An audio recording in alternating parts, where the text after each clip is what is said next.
예, 앞서 예고해 드린 대로 어제 시청 앞에 있었던 정말 처참한 사고에 대해서 전문가의 입장 들어보는 시간 갖겠습니다.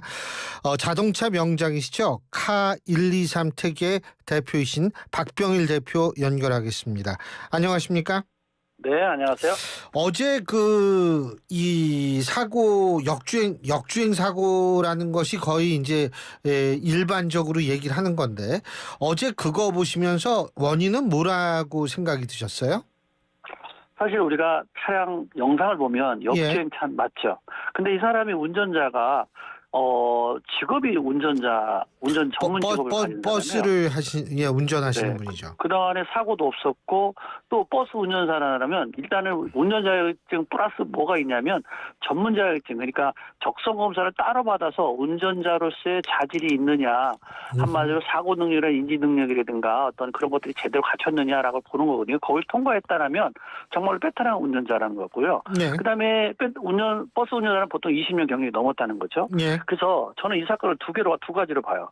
만약에 급발진이거나 아니면 운전자 방향 감각을 잃어가지고 조작을 잘못했거나, 그런데 저는 한 70대 30으로 급발진 쪽이 70, 운전자 조작 미수가 30 정도로 보는 건데, 이 차 같은 경우는 이런 거잖아요. 상황을 보게 되면 시청에 이제 그 조선호텔에 나와가지고 넓은 도로 4차선으로 가야 되는데 거기를 가지 않고 다시 반대 인도 쪽으로 가서 결국 사람을 들이받고 차량을 두 대를 바꿔도 차를 세우지 못했고 차가 우왕좌왕 이쪽 저쪽 다 이렇게 부딪혔다고 하면, 아니 베테랑 운전자가 그렇게 뭐 운전할 수가 없는 거잖아요. 자동차가 말을 듣지 않았다라는 쪽으로 저는 굉장히 확률이 좀 높다 이렇게 보는 거죠. 근데 이제 급발진이 아니다라고 주장하는 측은 목격자도 계신데 이 차가 결국은 스스로 멈췄다는 거 아닙니까? 그죠? 네. 그 브레이크 등도 들어온 것 같더라고요. 저도 그 화면을 좀 봤는데. 근데 네. 이게 스스로 어쨌든 감속을 해서 결국 멈추게 됐다. 브레이크가 작동했다는 뜻인데 일반적인 급발진의 이 행태하고 좀 다르다. 이렇게 얘기를 하니까 이게 또 다른 쪽 얘기가 나오는 것 같거든요. 그 차는 다른 차하고 좀 다른 제동 장치가 있어요. 무슨 소리냐면 우리나라에서 제네시스가요? 최고급차예요. 예. 그러니까 운전자가 운전을 잘못하더라도, 예를 들어서 브레이크 밟는데 엑셀 페달을 밟더라도 자동차가 차를 세울 수 있는 긴급 제동 장치가 달려있는 차가 그 차예요. 근데 예. 만약에 그 긴급 자동 장치는 전자제어로 돼 있단 말이에요. 또 예. 센서 신호를 받아서 컴퓨터가 운전자가 잘못해서 차를 세울 수 있는 기능이 있는데 이것이 제어가 안 됐다는 거예요. 그런데 전자 시스템은 기계적인 거는 어떤 고장이 나면 뭐 항상 거짓말 안 하지만 전자는 상황에 따라 딴 데서 딸 수가 있는 거예요. 그다음에 또 하나가 이 제네시스가 이때 시스템이 그 ABS 모듈레이터 전자로 대하는 시스템에 문제가 생겨서 리콜 한번 한 적이 있어요. 그래서 근데 이 차로 확인해보니까 리콜을 받았더라고요. 그렇다면 그런 긴급 제동 장치가 있는 차가 차를 운전자가 잘못됐다 하더라도 차를 세우지 못했다는 얘기는 자동차가 그 당시에 어떤 전자적인 시스템의 오류로 인해서 차를 세우지 못했던 거 아니냐, 작동하지 않았던 거 아니냐기 때문에 저는 운전자 조작보다는 자동차 쪽의 문제일 가능성이 높다 이렇게 보는 거죠. 근데 그러니까 이게 막 급발진을 하다가 또 나중에 이 자동차가 사람 말을 듣게 될 수도 있다 이 말씀이신 거예요? 그럼요. 예를 들어 우리 이런 거 있었잖아요. 예를 들어 상식적으로 보면 핸드폰에 컴퓨터가 막 하다가 작동을 안 돼서 멈췄어요. 껐다 그럼 키죠. 껐다 키고 정상 부팅되면 되잖아요. 정상. 예.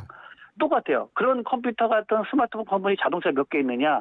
고급차일수록 많아요. 기본적으로 30개, 어떤 한 7, 80개 있어요. 그러면 30개보다 70에서 80개 있는 게 더 오작동일 확률이 높잖아요. 역시 이 제네시스 차가 바로 그렇게 많은 컴퓨터를 가지고 있어요. 그래서 그중에 하나가 오작동을 하게 되면 다른 것까지 영향을 줘서 다 같이 그 순간은 바보가 될 수 있는 거예요. 그래서 이 차 같은 경우는 최첨단의 기능을 가지고 있는 차가 긴급 제동 장치도 제어 안 됐고 운전자가 여러 제어를 세우지 못하고 뭔가 우측 좌측 하면서도 브레이크를 못 밟았다 하더라도 제동 장치가 제대로 작동하지 않았다라고 보면 전자제어 시스템 쪽에 문제가 있었지 않느냐. 그러다가 갑자기 말을 들을 수가 있다, 자동차가요.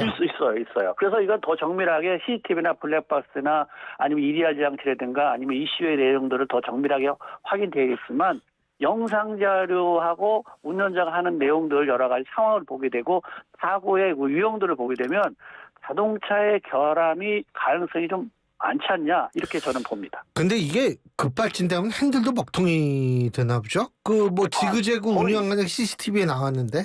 네, 요즘은 그래요. 요새는 브레이크도 전자제어고요. 조향 장치도 이제 MDPS라 전자제어기 뭐 하고요. 자동 변속기도 당연히 전자제어고 엔진도 전자제어이기 때문에 저 같이 다 연결돼 있어요. 하나만 따로따로 있는 것이 아니에요. 옛날 자동차는 뭐 조향장이 따로, 제동장이 따로, 엔진 따로 이렇게 돼 있었는데 지금은 다 같이 다 병렬로 연결돼 있기 때문에 어느 하나가 바보되면 다 같이 바보되는 경우가 많이 있습니다.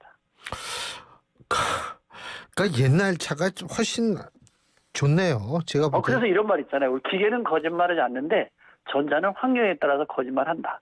그리고 금방 안 됐다가도 좀 있으면 된다. 또 열받을 때는 안 되다가 또 식으면 되더라. 이런 것도 이제 전자 시스템이죠. 기계는 그런 거 없잖아요. 열을 받거나 뭐 식었을 때나 항상 똑같은 일을 하는데 전자는 환경에 따라서 됐다 안 됐다 합니다. 저는 기아 넣는 자동차를 한 15년 몰았기 때문에 네. 그게 훨씬 좋은 것 같아요. 예. 솔직히 안전한 차는 예. 이제 그 기계식이 더 좋죠. 근데 사실 전자 센서와 컴퓨터가 작동된 거는 우리가 환경이라든가 배출가스라든가 아니면 연비라든가 출력 때문에 더 편리한 기능 때문에 전자를 쓰는데 사실은 어떤 그 자동차 안전 그쪽으로 따지면 좀 안전하지 않은 차가 전자제어 쪽이다 이렇게 봅니다. 이거 좀 밝혀내는데 시간이 걸리겠죠? 아무래도 지금 하는데 검사하는 방식으로는 좀 안 돼요. 지금의 검사 방식은 EDR의 기록 장치라든가 이슈의 사고 유무만 가지고 이제 그 기록 장치 되는데 그렇게 하면 안 되고요.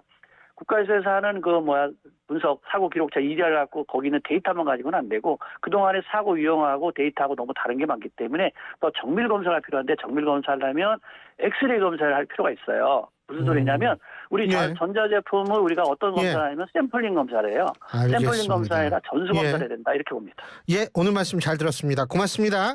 네, 감사합니다. 예, 지금까지 카123 택 대표시죠. 박병일 자동차 명장이었습니다.